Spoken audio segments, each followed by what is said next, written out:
Bon, ben, bonsoir tout le monde. Merci d'être présent en si grand nombre.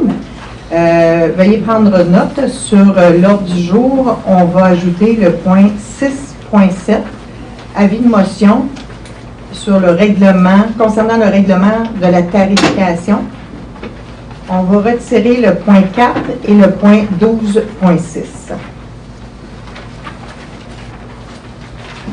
Est-ce qu'il y a des gens qui ont des questions concernant un point qui est à l'ordre du jour? Parfait. Donc, ça prendrait un proposeur pour l'adoption de l'ordre du jour. J'en fais la proposition. Proposé par M. Drolet, appuyé par M. Roy. Le point 4 étant retiré, le 6.1, M. Roy. Attendez un peu, j'ai eu une période il n'y avait pas vraiment de suivi concernant, fait que c'est correct. Le 8.1, le 6.1, M. Roy. C'est un contrat pour la tonte et le fauchage des bassins de détention. Considérant qu'il a été procédé le 14 avril 2016 à une demande de soumission auprès de 8 fournisseurs, soit Ferme des Vignettes, Entretien Saint-Pierre, les entreprises MRJ3C Inc., Déneigement et Gazon 450, MP Pelouse, Entreprise JSR, JA Paysagement, les entreprises d'El Inc. Considérant qu'une ouverture publique des soumissions a eu lieu le 26 avril 2016 à 11h05, considérant qu'un seul fournisseur a soumis, soit les Fermes des Vignettes et Fils, au montant de 20 580 et 52, taxes incluses, en conséquence, il est résolu que le contrat soit octroyé à Ferme des Vignettes et Fils pour la somme de 20 580 et 52, taxes incluses. Je le propose, Mme la mairesse. Proposé par M. Roy, appuyé par J'appuie. M. Laplaine. Le 6.2, M. Roy.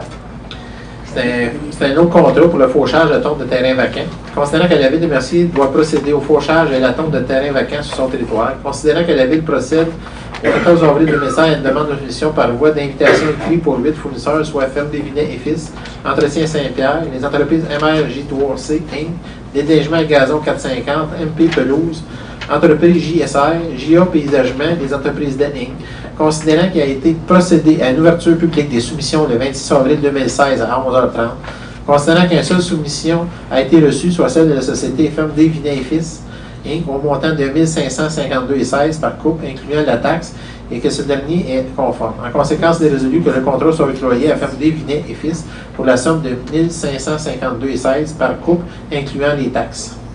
Je propose. Proposé par M. Roy, appuyé par Et j'appuie. M. Drolet. Le 6.3, M. Simon.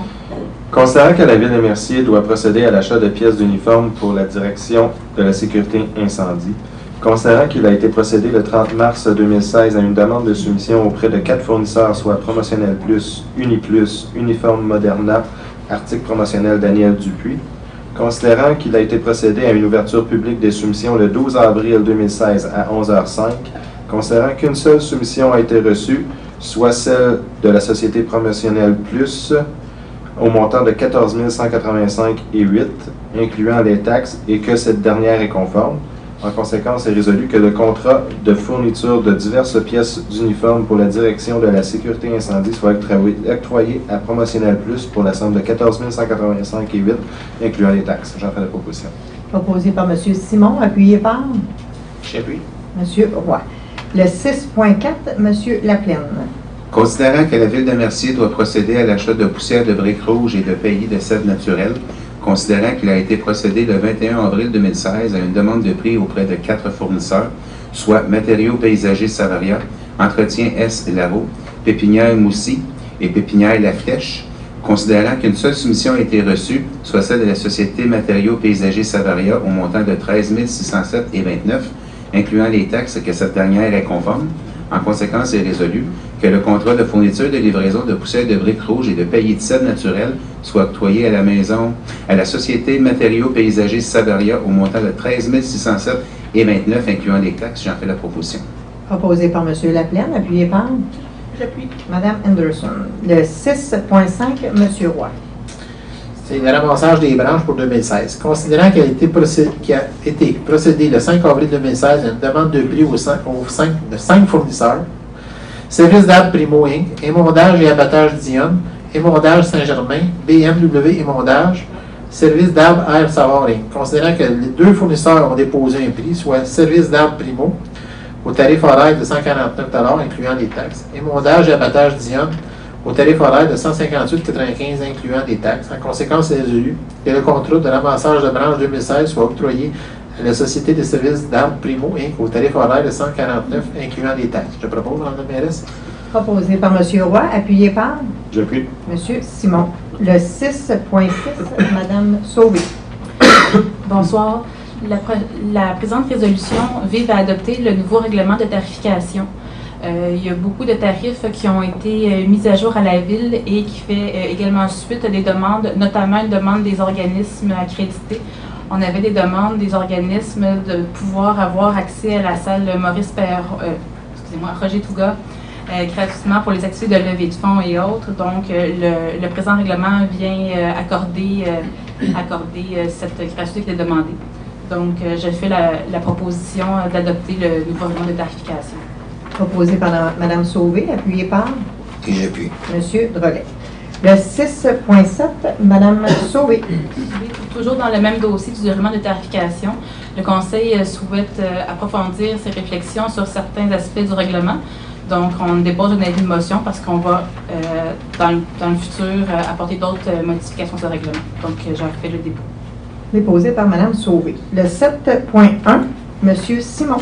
Considérant que la MRC de Roussillon a préparé un mémoire sur le projet de loi 85 en collaboration avec l'ensemble des 11 municipalités du territoire, considérant l'importance du projet de loi 85 pour le développement économique de la MRC de Roussillon, considérant que la municipalité locale veut réaffirmer l'importance de l'autonomie locale et de pouvoir en matière d'aménagement du territoire, en conséquence est résolu que ce Conseil entérine sans réserve le mémoire de la MRC de Roussillon sur le projet de la loi 85, que ce Conseil mandate la MRC de Roussillon pour présenter le mémoire à la Commission de l'aménagement du territoire. J'en fais la proposition.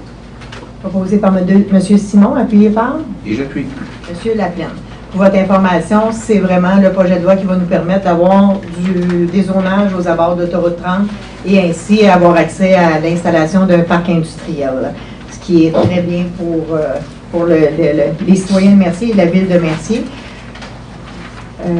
Maintenant, il me semblait que j'avais d'autres choses, mais on n'en rappelle plus, donc ça reviendra tantôt. Le 8.1, M. Simon.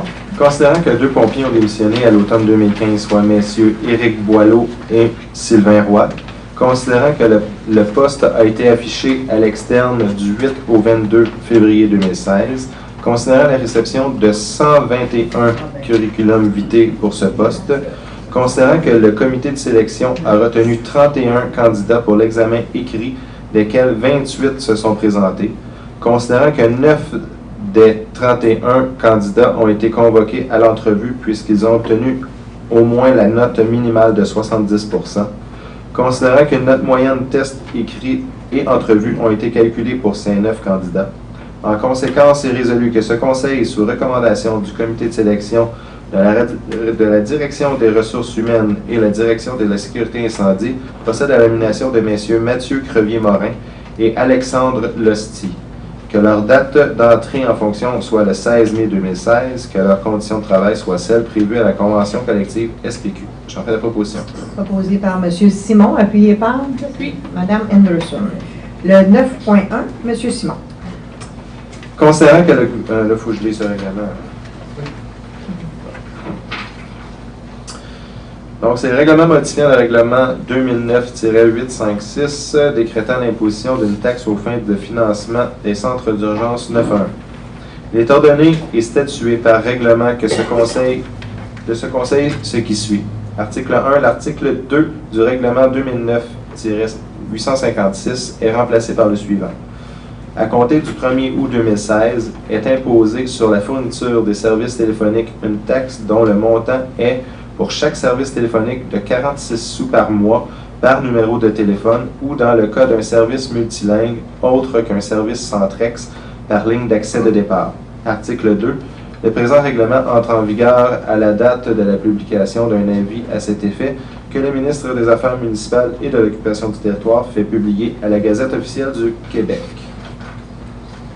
Donc, considérant que le gouvernement du Québec adoptait récemment un règlement afin d'augmenter la taxe pour le service 911 de 40 sous à 46 sous, considérant le règlement 2009-856 de la Ville de Mercier, Considérant les dispositions des articles 244.68 et suivants de la loi sur la fiscalité municipale relative au financement des centres d'urgence 911, considérant que selon ces dispositions, toute municipalité locale doit, avant l'expiration du délai que fixe le gouvernement, adopter et transmettre au ministre des Affaires municipales un règlement décrétant les modifications nécessaires à la mise en conformité de son règlement à celui du gouvernement.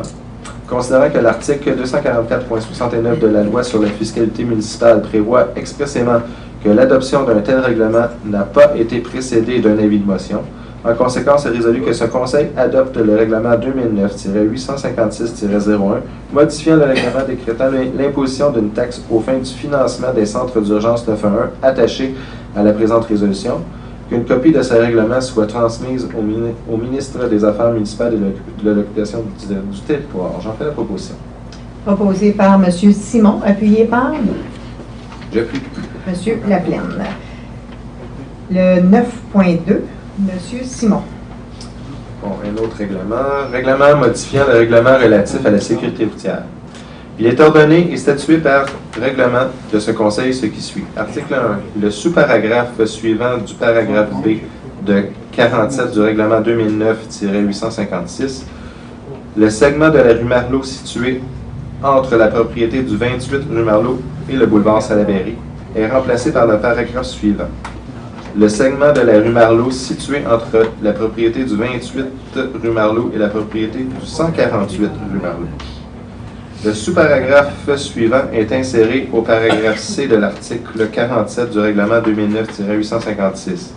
Le segment de la rue Marleau situé entre l'adresse civique numéro 148 et le boulevard Salaberry. Article 3. Le présent règlement entre en vigueur conformément à la loi. Donc, considérant le paragraphe 4 du premier alinéa de l'article 626 du Code de la sécurité routière, considérant l'avis de motion donné lors de la séance extraordinaire du 8 mars 2016, en conséquence, est résolu que ce Conseil adopte le règlement 94-604-03 annexé à la présente résolution. J'en fais la proposition. Proposé par M. Simon, appuyé par Et j'appuie. M. Laplaine. Donc, en bref, c'est l'erreur qui s'était produite du 50 km là, qui n'était pas assez vers le village. On vient corriger ça. C'est une des étapes qu'on doit passer légalement pour pouvoir corriger la situation. C'est une autre étape de franchie ce soir. Le 10.1, M. Drolet. Donc, je propose que le Conseil adopte les états financiers vérifiés de transport et accès en date du 31 décembre 2015. J'en fais la proposition. Donc, déposé. Son adoption, donc, proposée par M. Drolet, appuyé par J'appuie. Mme Henderson.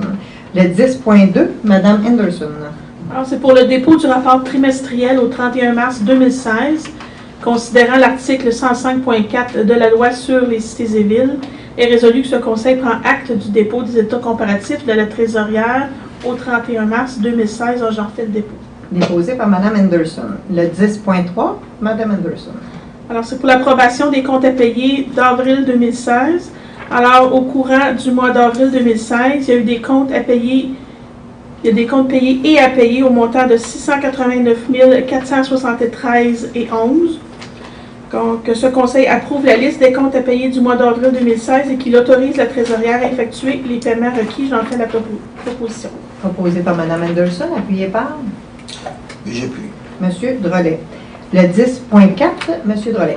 Donc, considérant la déclaration de copropriété divise intervenue en l'an 2000 entre la Ville de Mercier et la Société Galerie Mercier concernant l'immeuble de l'Hôtel de Ville, considérant que la Ville doit, au terme de la déclaration de copropriété, assurer une quote-part de 51 %, considérant les discussions des parties afin de procéder à des rénovations extérieures, considérant qu'il a été procédé par voie d'invitation soumissionnée auprès de 4 fournisseurs, soit Construction Trimont Inc., Exacto Construction, Construction GEM Plus et les constructions DM Primo Inc., considérant qu'il a été procédé à une ouverture publique des soumissions le 5 mai 2016 à 10 h, considérant que nous avons reçu 2 soumissions, soit Exacto Construction au montant de 74 870 $ plus les taxes, Construction Trimont Inc. au montant de 93 809 $ plus les taxes, considérant qu'Exacto Construction est conforme, considérant que le budget pour l'année 2016 pour la Ville est de 17 500, considérant que la part de la Ville pour les frais d'opération ainsi que les travaux de rénovation extérieure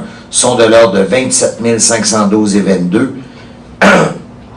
En conséquence, c'est résolu que ce Conseil autorise le versement de la quote-part pour l'année 2016, incluant les frais d'opération ainsi que les travaux de rénovation extérieure en montant de 27 512,22 plus les taxes, et que ces dépenses soient imputées au compte 02-130-00-529 et la balance imputée au fonds de roulement. J'en fais la proposition. Proposé par M. Drolet, appuyé par J'appuie. M. Simon. Le 11.1, M. Roy. C'est une demande de permission de voirie ou de permis d'intervention au ministère des Transports du Québec. Considérant que la municipalité doit exécuter des travaux dans l'emprise de route à l'entretien du ministère des Transports du Québec. Considérant que la municipalité est responsable des travaux dont elle est maître d'œuvre. Considérant que la municipalité s'engage à respecter les clauses de permission de voirie et de permis d'intervention émises par le ministère des Transports du Québec. Considérant que la municipalité s'engage à remettre les infrastructures routières dans leurs états originaux. Considérant qu'il est nécessaire d'obtenir une permission de voirie ou un permis d'intervention du MTQ pour intervenir dans les emprises de la route à l'entretien du ministère des Transports du Québec, en sa conséquence, il est résolu que la Ville de Mercier demande au ministère des Transports du Québec les permissions de voirie, nouvelle installation ou le permis d'intervention entretien pour les travaux planifiés et urgents qu'elle devra effectuer et qu'elle autorise M. Daniel Simard, directeur des travaux publics et du génie par intérim, à signer ses permissions de voirie ou ses permis d'intervention, que la présente résolution constitue la résolution municipale annuelle exigée par le ministère des Transports du Québec et demeure en vigueur. Je propose, Mme la mairesse. Proposé par M. Roy, appuyé par Et j'appuie. M. Drolet. Le 12.1, M. Drolet. Donc, je, Philippe Drolet, conseiller municipal, dépose le procès-verbal de la séance du comité consultatif d'urbanisme tenue le 21 mars 2016. J'en fais le Fait. dépôt. Dépôt fait par M. Drolet. Le 12.2, M. Drolet. Donc, je vais... Est-ce que...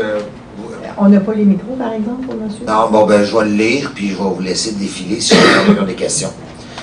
Donc, concernant les demandes de permis déposées à la Direction de l'urbanisme et environnement, soumises au plan d'implantation et d'intégration architecturale, considérant les recommandations du CCU, en conséquence, c'est résolu que ce Conseil entérine les recommandations du CCU et environnement telles qu'énoncées au procès-verbal de la rencontre 18 avril 2016, que ce Conseil approuve les PIA énumérés ci-dessous selon les recommandations et conditions consignées au procès-verbal du CCU du 18 avril. Tout d'abord, le 48 rue Mallette, c'est un agrandissement de la résidence.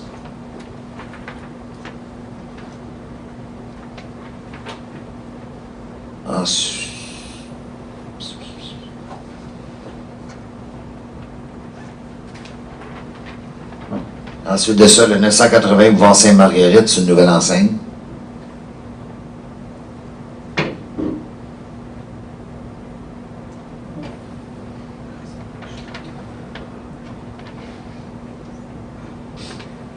Ensuite de là, le lot 192P, boulevard Saint-Jean-Baptiste, c'est une nouvelle construction commerciale.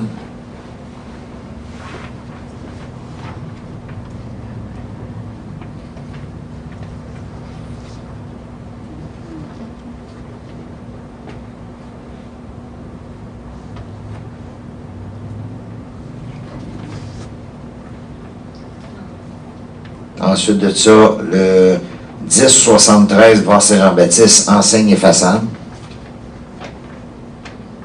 Oui. L'unipneu qui devient ça. OS. Ensuite de ça, le... Ah non, on est encore en même, excuse-moi. Ouais, pas de problème.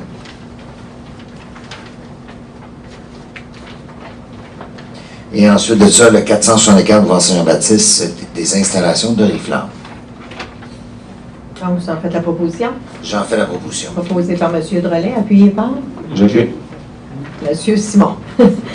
Le 12.3, M. Drolet.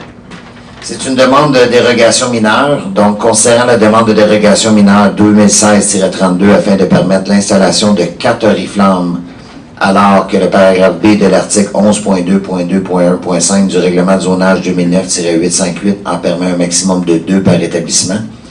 L'implantation de 4 oriflammes au sol, alors que le paragraphe C de l'article 11.2.2.1.5 du règlement de zonage 2009-858 prévoit l'installation permanente à l'aide d'un ancrage métallique à la façade de l'établissement. L'installation de 4 oriflammes d'une largeur de 0.8509 m, alors que le paragraphe G de l'article 11.2.2.1.5 du règlement de zonage 2009-858 prévoit une largeur maximale pour chaque oriflamme de 0.75 m.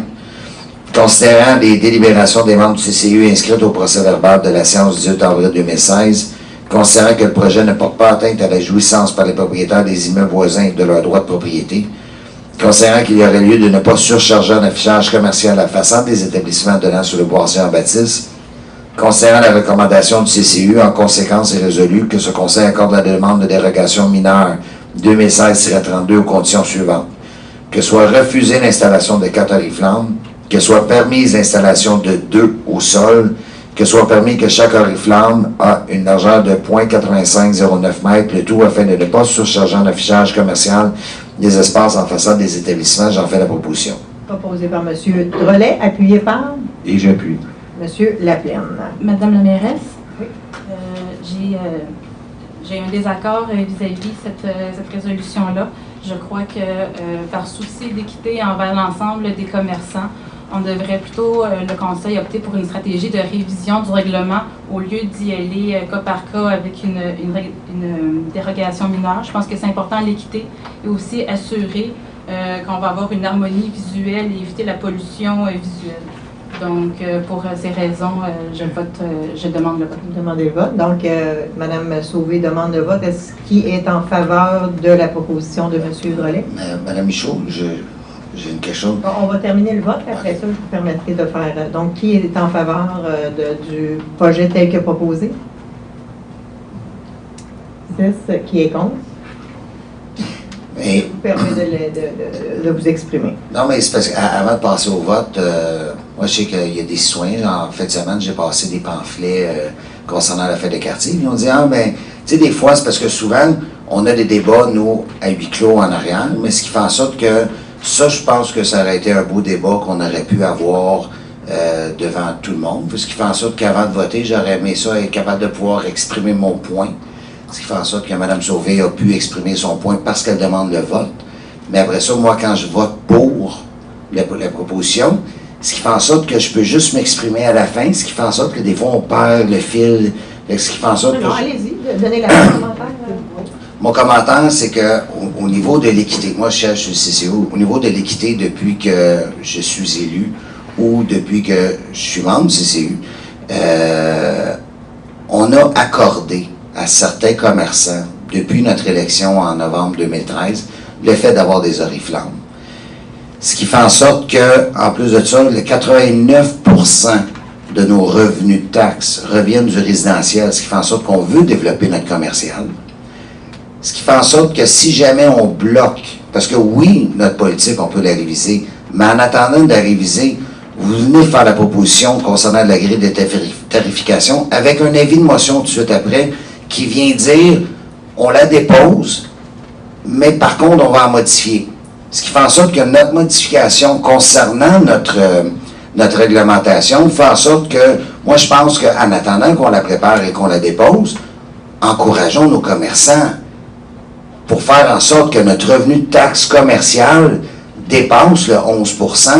Et c'est sûr et certain que si on met des bâtons dans les roues à nos commerçants, parce qu'on veut titiller par l'équité, mais l'équité, on l'a accordé à nos compagnies.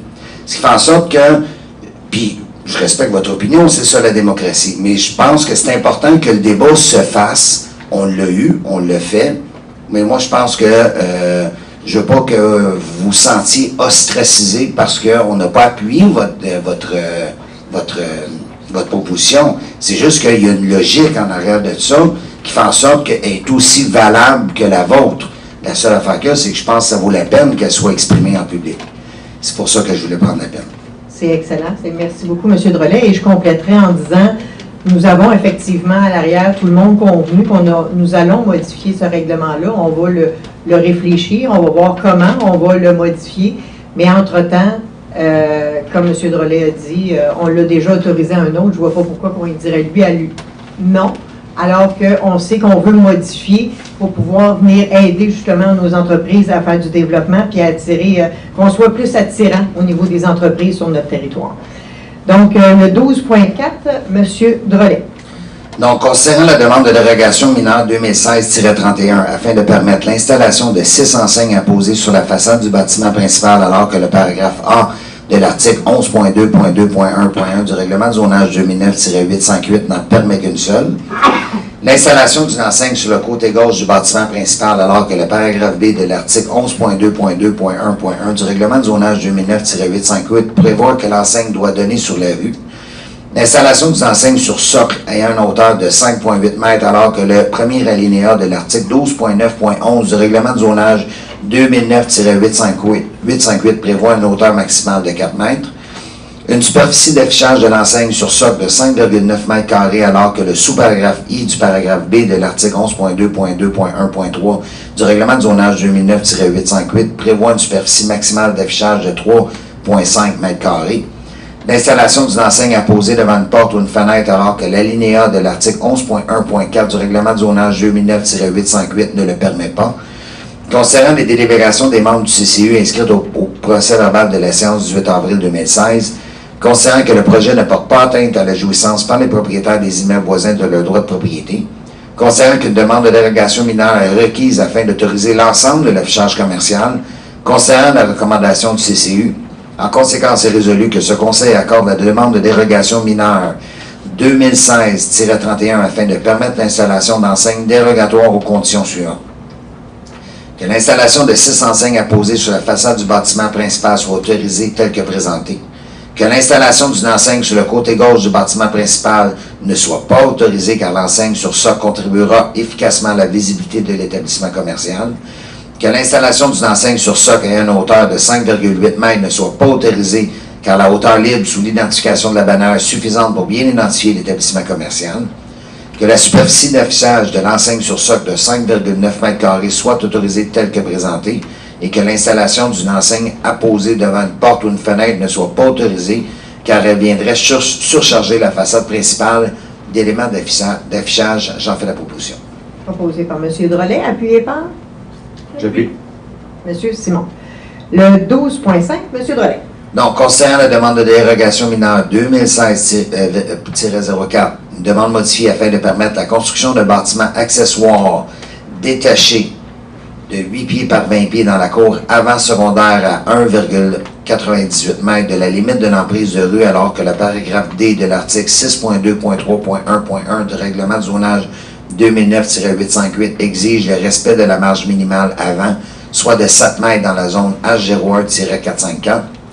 L'installation d'une clôture d'une hauteur maximale de 1,83 mètres dans la marge avant secondaire, alors que le paragraphe A du premier alinéa de l'article 5.9.3 du règlement de zonage 2009-858 prévoit une hauteur maximale de 1,5 mètres. Considérant les délibérations des membres du CCU inscrites au PV de la séance du 18 avril 2016, considérant la recommandation du CCU, considérant les délibérations de ce Conseil, en conséquence, est résolu que ce Conseil rejette la demande de dérogation mineure 2016-04, une demande qui avait déjà été modifiée. J'en fais la proposition. Proposé par M. Drolet, appuyé par J'appuie. M. Roy. 12.6 est retiré. 12.7, M. Drolet. Donc, considérant la demande des sociétés Terrassement 2 étoiles et entreprise J. Verelli, une société en nom collectif déposée au service de l'urbanisme et environnement à l'attention de la commission de la CPTAQ afin d'être autorisée à procéder au remblayage de l'ancienne gravière sablière sur une partie des lots 231-232 de la paroisse Sainte-Philomène de la circonscription foncière de Châteauguay. Considérant que cette demande a pour objet la réhabilitation et le reboisement des 10 lots. Considérant que cette réhabilitation améliorerait la situation agricole et environnementale du secteur. Concernant que le projet est conforme aux dispositions du règlement de zonage numéro 2009-858, concernant que le projet est conforme au règlement numéro 2011-880 concernant la qualité des sols, considérant les dispositions de l'article 62 de la CPTAQ. En conséquence, c'est résolu que ce Conseil autorise la demande des sociétés Terrassement 2 étoiles et entreprise J. Verelli, une société en nom collectif déposée au service de l'urbanisme et de l'environnement, afin de procéder au remblayage de l'ancienne gravière sablière sur une partie des lots 231 et 232 de la paroisse Sainte-Philomène de la circonscription foncière de Châteauguay. Et que ce Conseil appuie ces dites sociétés dans sa demande d'autorisation auprès de la CPTAQ quant au remblayage de l'ancienne gravière sablière situés sur les parties de l'eau susmentionnées. J'en fais la proposition. Proposé par M. Drolet, appuyé par J'appuie. M. Laplante. Le 13.1, M. Laplante. Considérant que la Ville de Mercier encourage la relève sportive par le biais d'un programme de soutien financier, considérant la demande de l'athlète Laurie-Lou Vézina, gymnaste sportive, considérant que Mlle Vézina est âgée de 15 ans et résidente de la Ville de Mercier, considérant que Mlle Vézina est étudiante à temps plein au volet sport-études de l'école secondaire Louis-Philippe Paré, considérant que Mlle Vézina est membre du club de gymnastique Gym Fly de Châteauguay, considérant que Mme Vézina est classée 5e au classement junior canadien, considérant que Mlle Vézina représente un espoir olympique, considérant que Mlle Vézina évolue sur la scène locale, nationale et internationale et qu'elle représente fièrement la Ville de Mercier, considérant que Mlle Vézina répond aux critères du programme de bourse sportive de la Ville de Mercier, en conséquence est résolu que ce Conseil autorise la Direction des loisirs, culture et vie communautaire à octroyer un soutien financier à Mme Laurie-Lou Vézina à l'ordre de 250 $ et que cette dépense soit imputée au poste budgétaire 02-110-00-970. J'en fais la proposition. Proposé par M. Laplante, appuyé par J'appuie. Mme Sauvé. Le 13.2, M. Laplante. Considérant que le tour cycliste CIBC Charles Bruno est une importante activité de collecte de fonds, considérant que cette activité vise à répondre aux priorités toujours croissantes de la recherche et aux projets dédiés à l'oncologie pédiatrique, considérant que la 21e édition du tour CIBC Charles Bruno, présentée du 5 au 8 juillet 2016, regroupera plus de 350 hommes et femmes d'affaires qui enfourcheront leur vélo pour rouler 1600 km à travers le Québec, en soutien au combat que livrent les enfants atteints de cancer. Considérant que la Fédération québécoise des sports cyclistes est responsable de la gestion du parcours, considérant que l'organisation travaille en étroite collaboration avec le ministère des Transports du Québec pour l'obtention des autorisations concernant l'utilisation des routes numérotées, considérant la demande adressée au directeur général afin d'être autorisé à passer dans la Ville de Mercier et effectuer une pause de 15 minutes approximativement entre 9h27 et 10h35 le vendredi 8 juillet 2016, considérant que, s'agissant de la Ville de Mercier, ce passage compte environ 120 cyclismes regroupés en 8 pelotons de moins de 15 personnes, suivis par une voiture d'encadrement et d'une caravane de véhicules techniques, considérant le plan transmis du trajet, lequel est annexé à la présente résolution. En conséquence, il est résolu que ce Conseil autorise le tour cycliste CIBC Charles Bruno à passer dans la Ville de Mercier et effectuer une pause de 15 minutes approximativement entre 9h27 et 10h35 le vendredi 8 juillet 2016, qu'une copie vidimée de la présente résolution soit transmise aux organisateurs et que ce Conseil souhaite la meilleure des chances aux organisateurs dans l'atteinte de leur objectif. J'en fais la proposition. Proposé par M. Laplante, appuyé par J'appuie. M. Simon. Maintenant, on va procéder à la période d'intervention des membres du Conseil. Mme Sauvé. Bonsoir. Tout d'abord, je souhaite adresser mes plus sincères sympathies à la famille de M. Daigle, qui a malheureusement décédé dans l'incendie de son foyer le mois dernier. C'est un véritable drame et je pense que ce drame-là nous remémore à tous l'importance d'avoir des détecteurs de fumée fonctionnels chez soi. Ça peut paraître banal ce rappel-là, mais ce n'est vraiment pas. Puis je pense que la tragédie qui nous a secoué le mois passé, je pense que c'est une bonne occasion pour se rappeler que ce simple geste est très important. Dans un autre ordre d'idées, en collaboration avec l'Association des Amis et Riverains de la rivière Châteauguay, le corps des cadets de Mercier et la ville de Mercier, il va y avoir le 11 juin prochain, à compter de 8h30, une corvée de nettoyage des berges de la rivière. Donc, vous êtes tous et toutes invités à l'activité qui va démarrer à 8h30 le matin. Le point de ralliement et la station de pompage sur le boulevard Salaberry, donc pour un petit geste vert. Et finalement, j'aimerais conclure sur les feux de forêt qu'on a vus à Fort McMurray. Je pense que tout le monde a pu voir dans les médias l'ampleur du désastre qu'il y a là. Et dans la communauté, il y a actuellement une initiative qui s'organise pour organiser des collectes de fonds Donc, les détails ne sont pas encore finalisés, mais je vous invite à être attentif pour voir pour voir de quelle façon on pourrait s'unir la communauté et leur donner un petit coup de main. Donc, sur ce, merci et bonne soirée. Merci, Mme Sauvé. Mme Anderson. J'en ai peut-être parlé le mois dernier. Je vais juste répéter que le dos down sur la rue Lacoste va être retiré selon la volonté de la majorité des citoyens.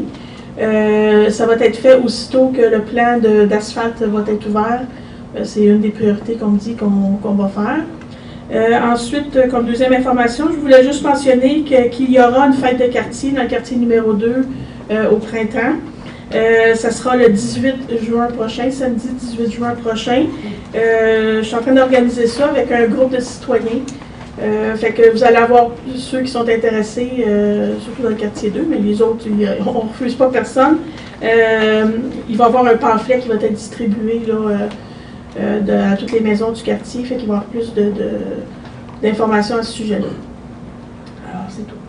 Merci, Mme Anderson. Monsieur Roy. Oui, ça va être la sécurité aussi, mais ça va être plus sécurité routière. Là, avec le beau temps, mais on a beaucoup de producteurs maraîchers qui circulent sur les rangs de campagne ainsi que dans la ville. Fait que juste porter attention. C'est de l'argent excessif, des fois c'est mal éclairé, mais toujours prévoir aussi le dépassement d'un véhicule lent. Fait que faites attention, parce que des fois ça tourne à gauche sans aviser.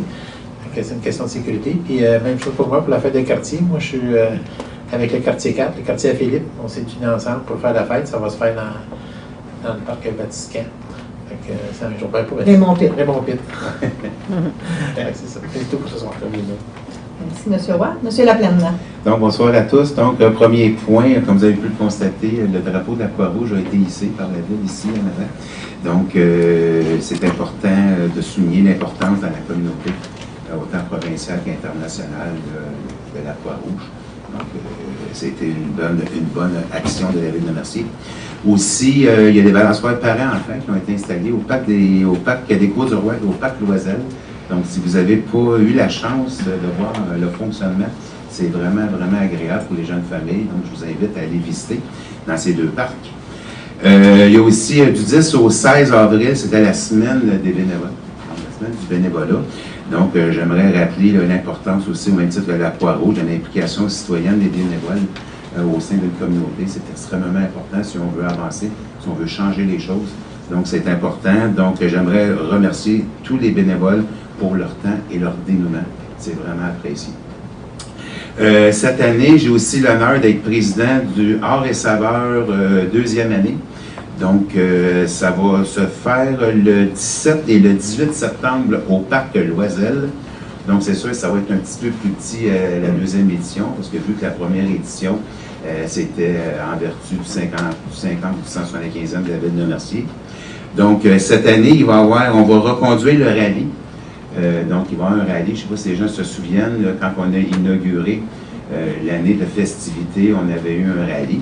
Donc, cette année, le rallye va être sur le terroir et le produit de la terre. Donc, c'est notre richesse, notre matière première ici à la ville de Mercier. Donc, je vous conseillerais de vérifier la page de Facebook de la ville pour l'état de l'avancement du comité. On s'est déjà rencontrés à 2 reprises, donc on a beaucoup de travail qui a été fait. Et puis, je promets une journée, un week-end avec des exposants.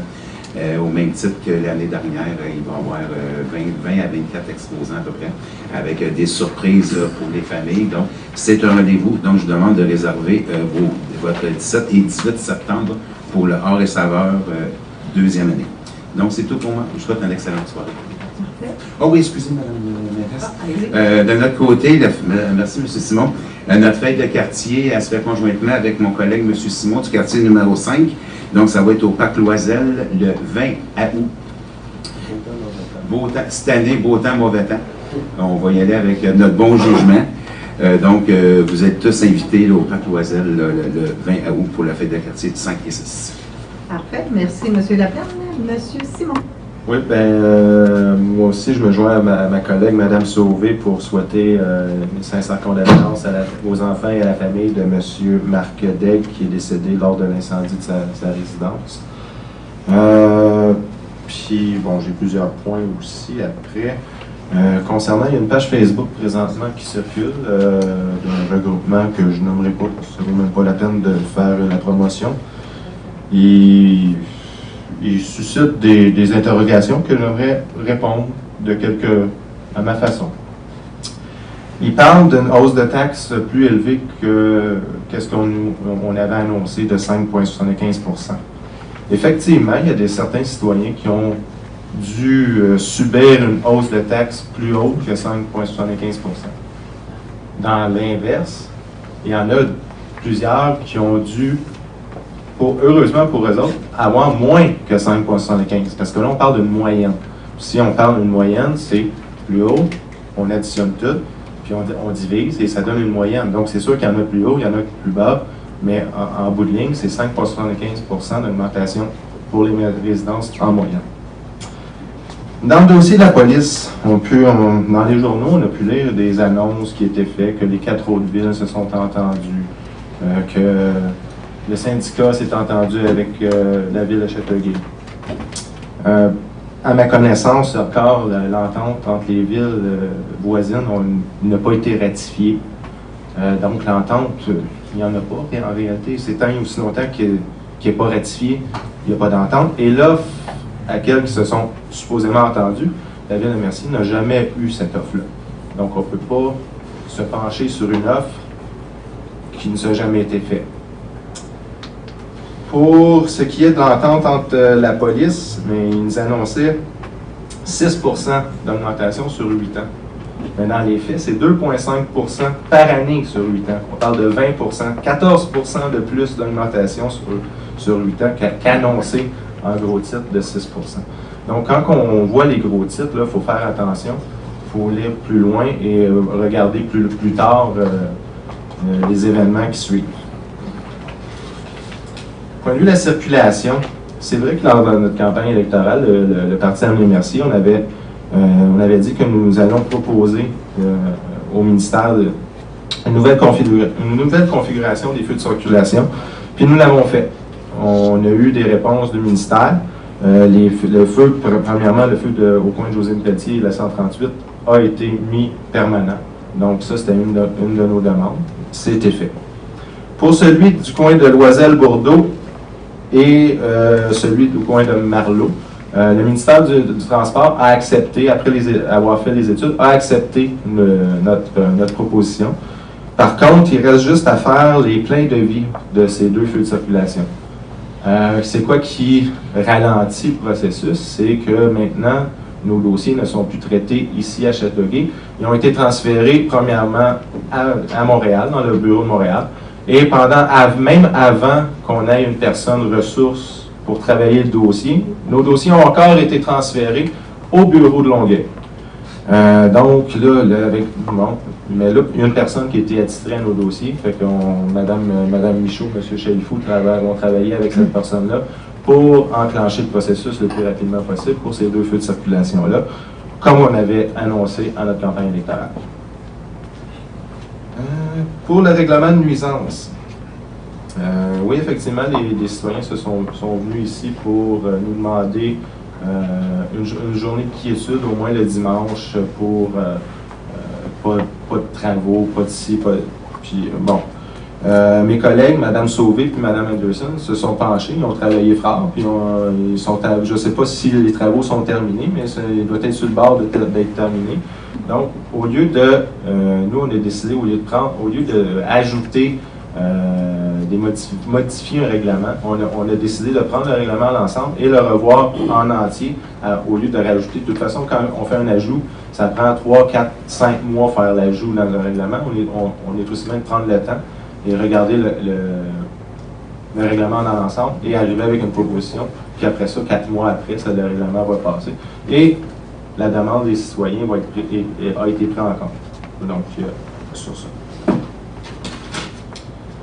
Pour les chantiers de construction, lorsqu'un promoteur arrive à la ville avec un projet, si tout est conforme, la ville ne peut pas bloquer le projet. La ville peut juste accompagner le promoteur pour que ça se fasse dans le bon ordre. Si la ville décidait de bloquer un projet, la ville va avoir des poursuites, c'est sûr, parce que le promoteur, il va avoir des pertes. Et la ville, à la majorité du temps, même 95% du temps, perd ses causes. Il doit rembourser naturellement les frais d'avocat, puis des frais préjudiciables au promoteur. Puis pour ce qui est des pistes cyclables, mais ils ont été nettoyés avant de faire le lignage, donc ça m'a été confirmé ce soir. Donc le lignage a été fait après que les balais mécaniques ont passé. Donc pour moi ce soir c'est tout. Merci. Parfait. Merci, M. Simon. M. Drolet. Donc, moi, j'ai 3 petits points d'information, puis un point un peu plus explicatif. Vraiment, fait de quartier numéro 1 et 4 dans le parc Raymond-Pitt, le 4 juin 2016.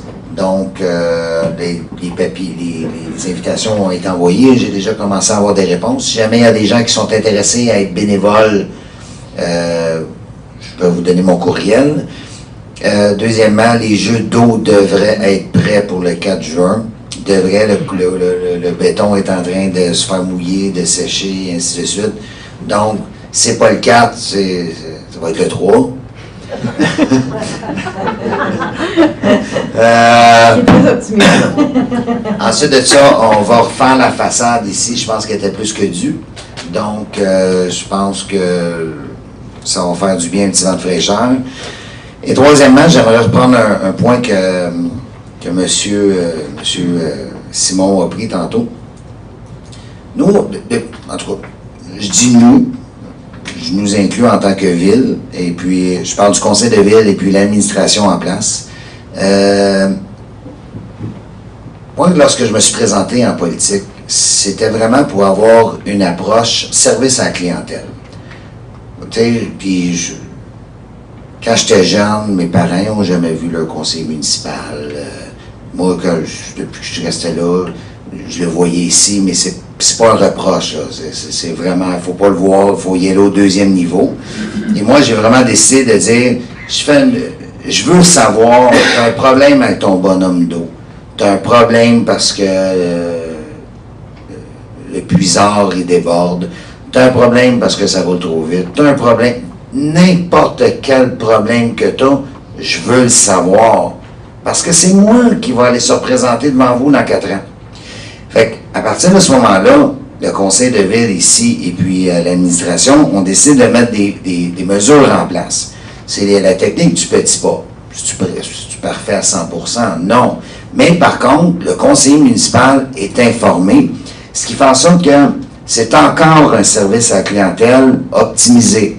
Ce qui fait en sorte que en tant qu'individu, moi, je prends la peine de rappeler tous les citoyens qui ont fait une demande à la ville. Quoi que ce soit, il y a des citoyens dans la salle ici qui habitent dans mon quartier, ils savent, si jamais quoi que ce soit, en dans 24 à 48 heures, si je ne suis pas à l'extérieur du pays, je rappelle, c'est immanquable, et puis je vais faire un suivi, parce que si vous prenez la peine d'appeler à la ville, c'est parce que vous voulez des réponses. Effectivement, dès que tu fais affaire avec d'autres ministères ou d'autres villes, il y a des lenteurs administratives. Je vous donne un exemple. Au coin de la voie de service de la 30 et Salaberry, on a fait une demande en octobre 2014. Encore là, je ne veux pas lancer la serviette au MTQ, loin de là, mais juste pour vous expliquer, on fait une demande en octobre 2014 parce qu'il était en train de réparer le pont à Châteauguay. On fait demander une lumière intermittente temporaire. On reçoit la réponse au mois de mai 2015 pour dire « Ah ben non, les travaux sont terminés. » Et ce qui fait en sorte qu'on reçoit une lettre qui dit « Ben finalement, c'est dans le comité des priorités. » Fait que, moi, mon intervention, tantôt, je revenais sur mon intervention, c'est qu'en ayant une approche service à la clientèle pour les citoyens, ce sur quoi on a du contrôle en tant que prise de décision, où est-ce qu'il y a des débats qui se prennent à l'intérieur là-bas, qui se font à huis clos, et que, dans le fond, un coup que la décision est prise, moi, je me souviens en décembre 2013, ou c'est peut-être janvier 2014, une décision qui avait été prise et qu'on a changé en arrière à la dernière minute, je me souviens, j'ai voté contre, parce que je dis, quand on a pris une décision, retardons pas les lenteurs administratives. On a pris une décision, on revient en avant pour remettre sur le débat, pour retarder, ainsi de suite.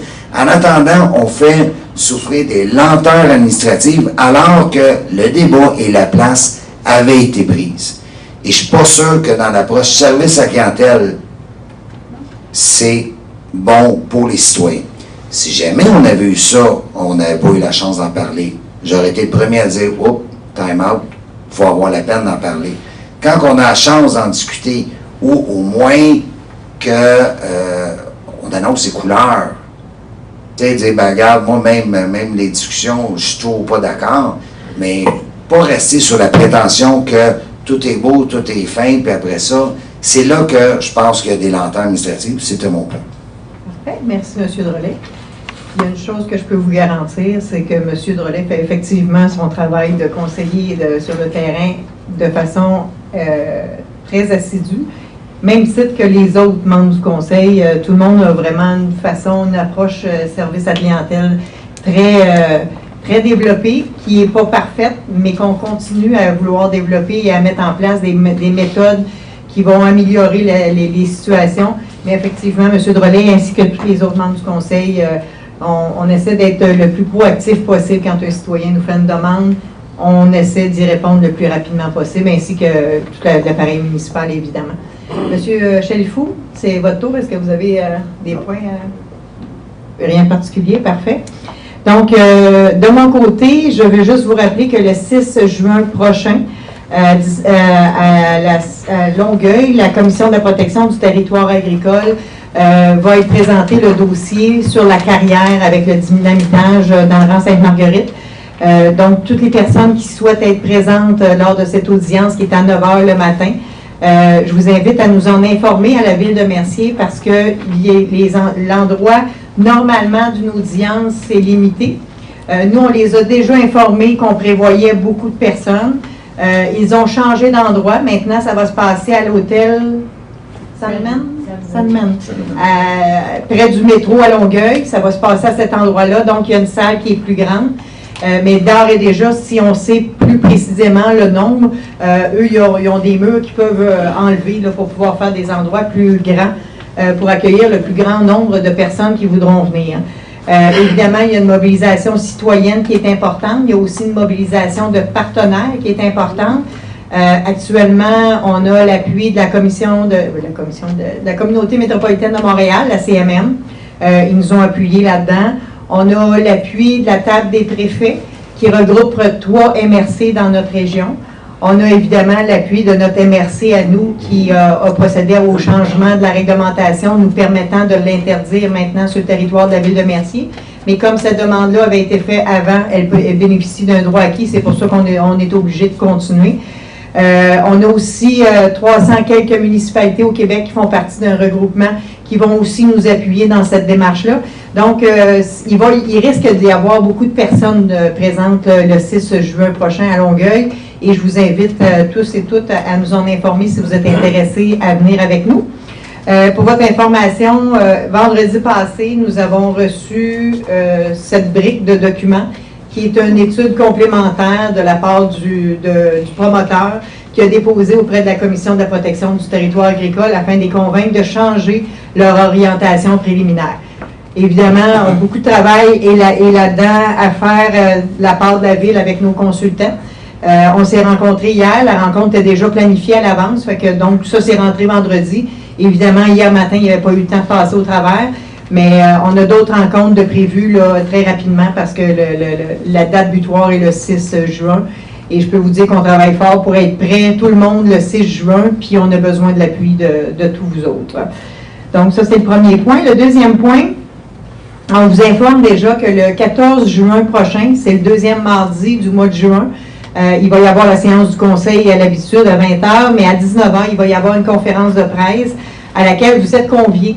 Parce que à cette conférence de presse, il y aura les consultants pour faire le plan directeur de notre développement économique, de notre développement de territoire. On se rappelle qu'on a donné un mandat à une chaire de recherche à l'Université de Montréal pour faire l'idéation. On a 3 spécialistes qui se sont greffés, un spécialiste en développement résidentiel, commercial et industriel. Ils vont être présents le 14 juin prochain pour faire le lancement officiel du début des travaux. Nous, on a déjà commencé à faire des consultations. On a déjà une consultation faite citoyenne.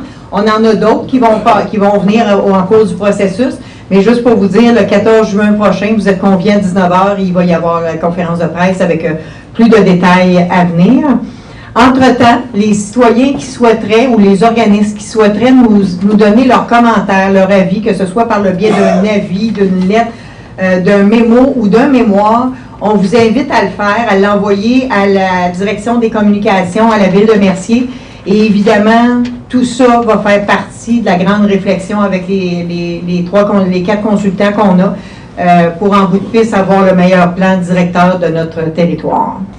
Ensuite, concernant les balançoires pour les parents-enfants, effectivement, c'est un projet pilote qu'on a mis. Donc, c'est 2 modèles différents qui ont été installés, un au Cours du Roi et un au Parc Loisel. Tous ceux qui ont des enfants qui souhaitent aller faire l'essai des 2 modèles et nous aviser par la suite quel modèle des 2 ils préfèrent, parce qu'ensuite, on va acheter le modèle qui est préféré pour mettre dans les autres parcs sur le territoire de la Ville de Mercier. À date, on a fait des tournées, M. Chalifou et moi, on est allé voir des gens, des parents qui étaient là avec des enfants qui les utilisaient et c'était très bien vu. Donc, on leur a demandé de faire le test des 2 et de nous communiquer le choix qu'ils préféraient entre les 2. Ceci étant dit, je fais le tour moi aussi. Donc, on va tout de suite passer à la période de questions. Je vous invite à vous présenter au micro et à vous nommer.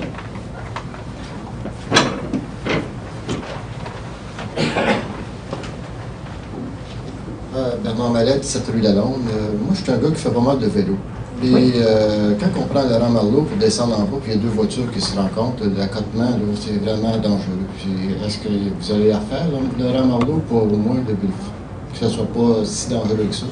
Parce que c'est un trou, une patch, puis une patch, puis des cracks, puis nous autres, on a décidé de route, ça rentre dans une craque, puis belle valeur, c'est parti. OK. Actuellement, pour avoir accès aux subventions pour nous permettre de faire des rues comme ça, on doit avoir un plan directeur sur nos infrastructures.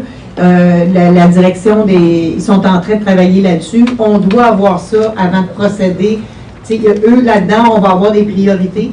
Puis ça, c'est une règle gouvernementale. On est obligé de suivre l'ordre des priorités si on veut avoir accès à des subventions. Parce qu'on s'entend que si on fait une route comme celle-là, juste avec les finances de la Ville, on va avoir de la difficulté à aller faire nos routes de cette façon-là. Mais pour y avoir accès à des subventions, on a besoin de notre plan directeur et ils sont en train de le faire actuellement. Merci beaucoup. Merci. André Thibault. 2 choses. Dans votre nomination, tantôt, dans ce que vous avez parlé sur le fameux site, là, vous avez oublié un point. Je ne sais pas si les gens comprennent mal ou si c'est mal expliqué. Je parle du 10 parce que ça a l'air qu'à Mercier, les contracteurs sont maîtres, parce que il semble qu'on a enlevé le 10 aux contracteurs de taxes pour les parcs. Puis là, on marque là-dedans avec les parcs, surveillez-les, parce que je comprends pas qu'on ne comprenne pas. Il me semble que vous l'avez expliqué 3 fois, où on est de mauvaise foi, où on ne comprend rien. Parce qu'il me semble que moi, je ne suis pas intelligent, mais j'ai compris que le 10 c'était pas pour l'enlever aux contracteurs. C'était juste ceux qui voulaient donner une partie de leur terrain. En tout cas, moi, vous le laissez l'expliquer, je vais être meilleur comme là-dedans. Là.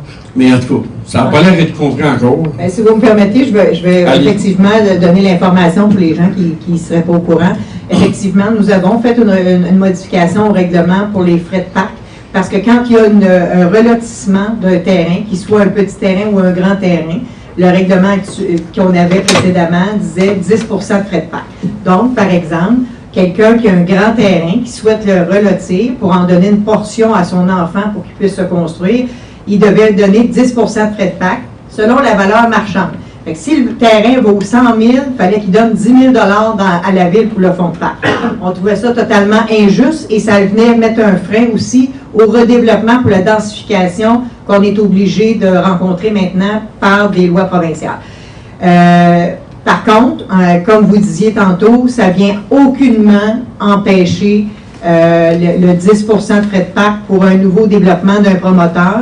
À titre d'exemple, c'est, je pense, 245 000 que le projet, le Square Mercier en arrière du McDonald's, c'est 245 000 que ça a mis dans les coffres de la Ville pour le frais de parc. Fait que quand on vient dire qu'on vient avantager les promoteurs au Vous détriment de répétez au citoyens- cas des fois que ça ne soit pas compris. C'est vraiment 10% que les promoteurs payent. On ne les a pas enlevés, hein? C'est bien clair, là, j'espère que C'est bien vous avez clair. compris. C'est bien clair.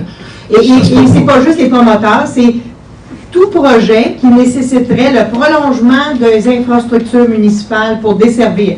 Mettons, prenons l'exemple que je vous disais tantôt, quelqu'un qui est propriétaire d'un grand terrain, qui veut le subdiviser pour en donner une portion à son enfant, mais que cette portion-là, il n'y aurait pas les infrastructures municipales, lui, il serait obligé de donner 10 % de frais de parc parce qu'il nécessite un prolongement des infrastructures municipales.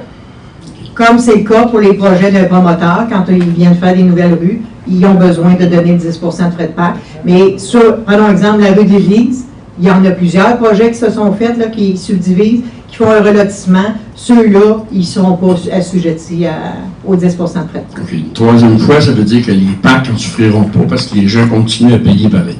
Évidemment, puis de toute façon, ça fait partie de nos priorités, les parcs, et on va continuer à investir. On va continuer à investir dans nos parcs, c'est évident. OK. Les jeux d'eau. J'espère qu'on va avoir une bonne foi. Cette fois-là, on va l'avoir compris. Juste pour vous donner un exemple, les jeux d'eau. Les jeux d'eau. Oui, Parc Léon-Pé. effectivement. Je me suis fait traiter de faire valoir de l'hôtel de ville. Je n'ai pas de problème avec ça. Quand ça va mon affaire, je le dis. Deuxième des choses, dans 2 ou 3 dossiers ce soir, il y avait 4 invitations qui avaient été faites à des commerçants ou des compagnies, n'importe quoi. Puis il y en a toujours juste un qui répond. C'est-tu normal? Il me semble que ça me sonne drôle. C'est-tu parce que les gens, ils comprennent pas? Je sais pas. Je comprends pas comment ça se fait qu'on fait un envoi à 4 ou 5 compagnies, puis il y en a toujours quelqu'un qui répond qui soumissionne. Ben, toujours Ça me fait chacune, je pense que c'est le... Ben là, c'est le cas pour 3 des 4 dossiers. Là. Je vais laisser M. Jalifou s'occuper de ça parce que ça, c'est le volet administratif. Nous, on ne touche pas à ça. OK. En fait, c'est difficile d'expliquer pourquoi dans certains cas, il y en a seulement qu'un qui répond. Ce que je peux vous dire, c'est qu'on a implanté une nouvelle politique par rapport à ce qui se faisait auparavant. Auparavant, les directions décidaient d'aller ou pas en appel d'offres. Dans bien des cas, ils ne le faisaient pas même quand c'est en bas de 25 000 et c'est obligatoire. Nous, dès que ça dépasse, dans le fond, 250 $, il doit y avoir des demandes de prix auprès d'au moins 3 fournisseurs. Auparavant, quand ça se faisait, chacune des directions décidait des fournisseurs qui étaient impliqués. Et dans bien des cas, malheureusement, parce que le monde est petit, les fournisseurs savaient qui pouvait soumissionner. Nous, ce qu'on a implanté, c'est que la direction du greffe, de façon automatique, il y a des fournisseurs qui s'ajoutent à la liste des fournisseurs fournis par chacune des directions et personne ne connaît ces fournisseurs-là à ce moment-là. Donc, pour augmenter l'offre. Dans des cas particuliers, dont un cas où on a eu ce soir, il y avait auparavant, dans l'ancien processus qui avait été fait, c'était au-delà de 40 000 $. Maintenant, ces soumissions-là, il y a un seul fournisseur. Cependant, ce fournisseur-là sait qu'il y a des fournisseurs de l'externe qu'il ne connaît pas. Et ça c'est sorti à environ 20 000 $. Donc, c'est vrai que des fois, il arrive qu'il y a seulement qu'un fournisseur, mais compte tenu de ce qu'on a implanté, il y a des bénéfices de baisse de coûts de façon significative dans le nombre de ces dossiers. Bien, merci, mais avec ce qu'on a entendu à la commission Charbonneau, ça me titillait, là, parce que ça se peut pas qu'il y ait juste un qui se missionne, il me semble quelque chose qui marche pas. Bien, je peux vous assurer qu'on fait un suivi de toutes ces choses-là quand même. Et si on s'apercevait que dans certains cas, il pourrait y avoir risque de collision, on a bien en note le numéro du parc. Merci beaucoup. Merci, M. Thibault. Bonsoir. Bonsoir. Moi, c'est au niveau du développement résidentiel dans le secteur 2, c'est ça? 2, oui, c'est ça. On a déjà des problèmes de pression d'eau. Lors de la dernière séance, vous avez dit, vous vouliez regarder. Je me demandais aussi que ça en était rendu parce qu'on a eu une petite chaleur il y a à peu près 3 semaines et le niveau d'eau était comme illusoire. Sur la rue Vallée, c'est ça? Hein? C'est exact. Okay. À moins qu'il y ait des bris d'aqueduc ou... Non, ça se répète, là, je vous dirais, puis pas nécessairement quand il y a des bris d'aqueduc. Ça se répète dans le secteur 5 aussi, qui est le secteur du parc Loisel. Donc, la Régie des eaux vient de donner un mandat à un consultant qui va s'occuper de l'administration de la Régie, là, parce qu'on le faisait ici à l'interne de la ville, puis c'était beaucoup demandant. Donc, cette firme-là va s'occuper de ça et ils sont spécialisés dans les réseaux et on va leur demander de faire cette analyse-là pour qu'on fasse, qu'on pose les gestes, si on a besoin d'une station de pompage additionnelle pour venir corriger cette situation-là, on va le faire. Parfait. Et c'est quoi les délais? C'est juste parce que maintenant, Bien, le mandat, il rentre en poste le 1er juin et ça va être un de ses premiers mandats à faire. Parfait. Merci beaucoup. Merci. Est-ce que quelqu'un d'autre a des questions?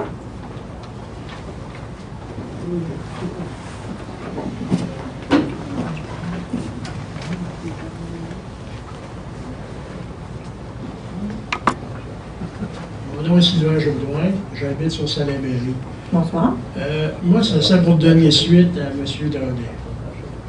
L'exposé qu'il nous a donné tantôt là, concernant le bénévolat, puis le bon travail, puis être près des citoyens, je suis 100% d'accord avec lui. Moi, j'aurais quelque chose peut-être à proposer à la ville. Là. Je ne sais pas si ça pourrait être plausible. Là. Ça va bien mes affaires, là, présentement. Faites-vous-en pas.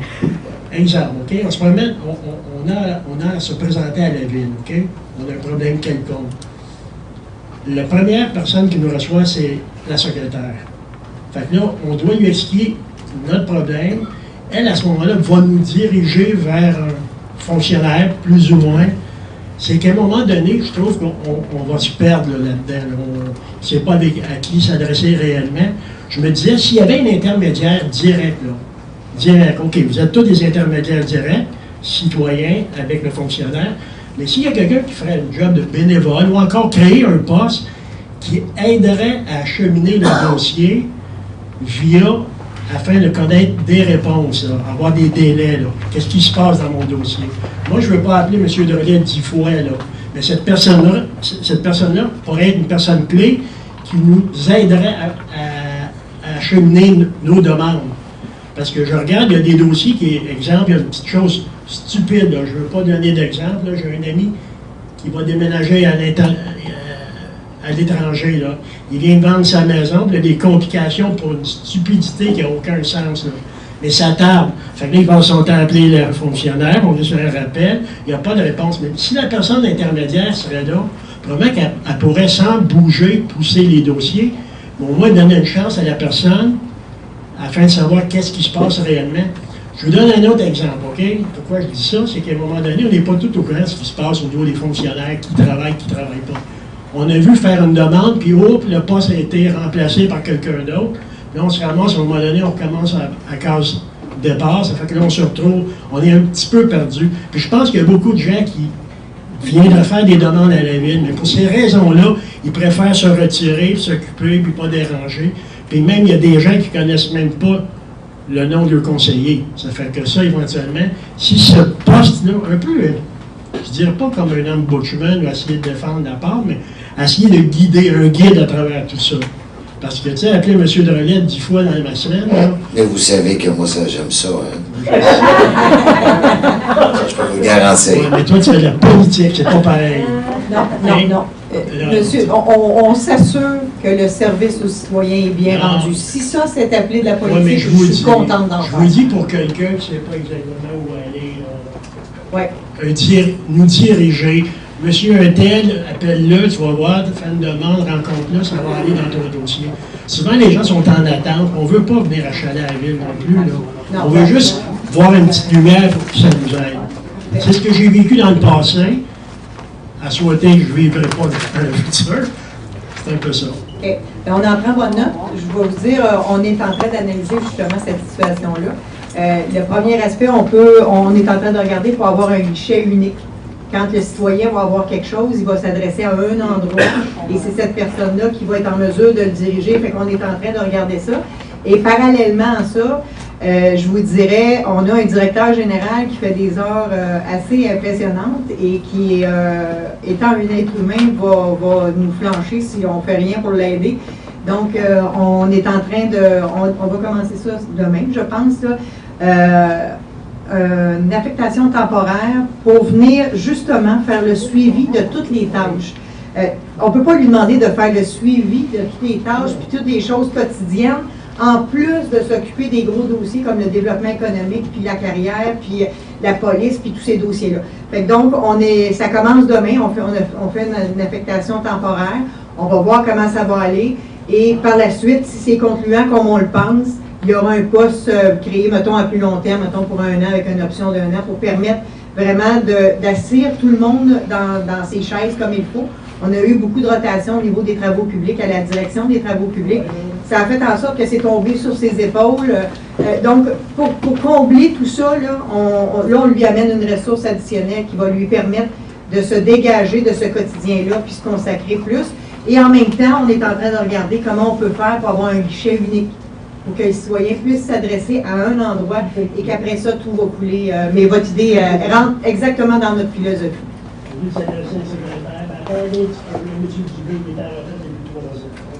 Ouais,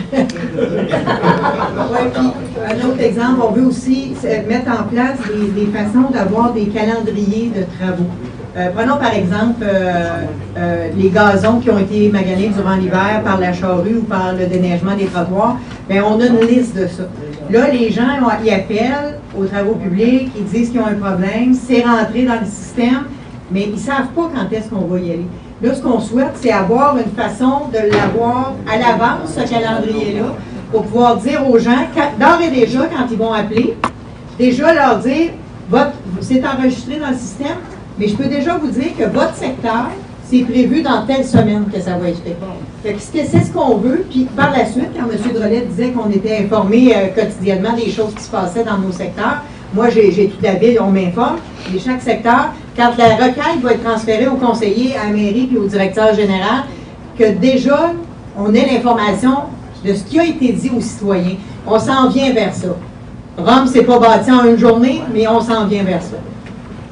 Oui, madame. Bonjour, Lise Landry, la rue des Pinsons, Ville-Mercier. Je voulais savoir au sujet de nos amis les Maringouins qui ne sont pas sortis parce qu'il fait trop froid. Y a-t-il des traitements qui se font à la Ville de Mercier contre? Parce que je sais qu'à Châteauguay, il semblerait qu'ils vont faire des traitements pour ça. Ici, ça s'est-tu déjà fait ou y en a-tu qui se font? À ma connaissance, ça ne s'est pas fait, puis on ne s'est pas penché encore là-dessus actuellement. Une autre question. Oui. C'est la mairie. L'autoroute. En dessous, il y a du parking. Je ne sais pas ce qui se fait. Beaucoup de parking. En dessous du viaduc? Viaduc. Beaucoup de parking. Beaucoup d'autos arrêtés. J'ai rien contre le fait. Si on peuple, tant mieux. Non, c'est des pêcheurs. La majorité, c'est des pêcheurs. Mais lequel, moi, je trouve ça complètement aberrant, stupide, c'est qu'on vous appelle pour aller nettoyer les sacs à vidange. On doit répondre, vous n'avez pas le droit d'aller en dessous parce que les employés ne sont pas assurés. Ouais. C'est la réponse que j'ai. Je vous le dis, il y a 2 c'est la ville, là. Oh, ma femme, ça fait 10 fois qu'elle vous appelle. Elle est allée, là, qu'on est. Non, mais pour moi, c'est la réponse qu'on nous fait. On n'a pas le droit d'aller en dessous du viaduc pour aller nettoyer, déplacer, enlever les sacs à vidange. Monsieur Jodoin, moi, lorsque vous parlez parce qu'on a déjà eu la discussion, mais c'est la voie de service. Boulevard René Lévesque. Non. En dessous. Ça l'ébérit en dessous du viaduc. Oui, mais. La tente passe au-dessus. OK. Le viaduc C'est la en première dessous. fois que je l'entends, celle-là. Mais non, regarde, ça fait 5 fois qu'on appelle. Ma femme appelle. Ça arrive d'appeler, là, tu vas passer. Moi, la requête, on ne l'a jamais vu passer. En tout cas. On nous répond toujours la même chose. Les employés n'ont pas le droit d'aller en dessous parce qu'ils ne sont pas couverts par la police d'assurance. Les graffitis sont là, tout est là. C'est à toi le soir. J'ai appris à fumer du pot à part de ça. Oui, faites attention, là. Je ne sais pas ce qui se passe là, mais il y a au moins 5-6 voitures pour t'aider. OK, ben, on va faire les vérifications avec M. Chalifou. Un sac blanc. Mais moi, j'apprécierais beaucoup que vous me donniez à quel moment, les dernières fois que Allez-y. votre femme m'a appelé. Non, mais la dernière fois que votre femme m'a appelé. J'ai arrêté d'appeler, là. Non, mais. À peu près, là. Elle a appelé. Ça me permettrait, moi. Elle a appelé 3 fois. Non, mais dans quelle semaine, mettons? La semaine passée, là. Il y a quel numéro que je peux savez-vous qu'est-ce qu'elle fait pire? Le sac, elle ramasse, puis elle met des containers. Vous pouviez me donner l'information à peu près quand et à quel numéro elle a appelé. Et nous, on va faire la Je vous dis, regardez, je m'en vais chez moi, j'appelle demain matin. C'est bon. Et pour porter plainte, le sac est toujours là. Ça, c'est pas compliqué. Cet hiver, c'était la même chose pour le déneigement. Il y a de la glace qui se forme. Fait que les gouttières descendent directement là. Vous êtes venu au moins gratter au moins 5 fois, là, casser la glace comme il faut. Ça, c'est le. Ils ont le droit l'hiver, ils n'ont pas le droit l'été. Hein? Nos gars, ils n'ont plus le droit l'été. Mais ils ont le droit l'hiver. Là, ils n'ont pas de chance, sinon il était. Tu sais, un tracteur avec une cage. Ça a été dit, là, je vous le dis, là, sérieusement. OK, on va faire les vérifications parce que c'est la première fois qu'on l'entend, ça. Oui, mais dans ce temps-là, appelez-moi, M. Jourdain, je veux savoir, vous auriez eu la réponse. Non, non. Au moins, ils n'aiment pas ça de parler, hein? Non, ça n'a pas l'air. On a des excellentes discussions. Bon, excellent. Est-ce que quelqu'un d'autre a des questions? Parfait, donc ça prendrait un proposeur pour la levée de l'Assemblée. J'en fais la proposition. Proposé par M. Drolet, appuyé par? Et j'appuie.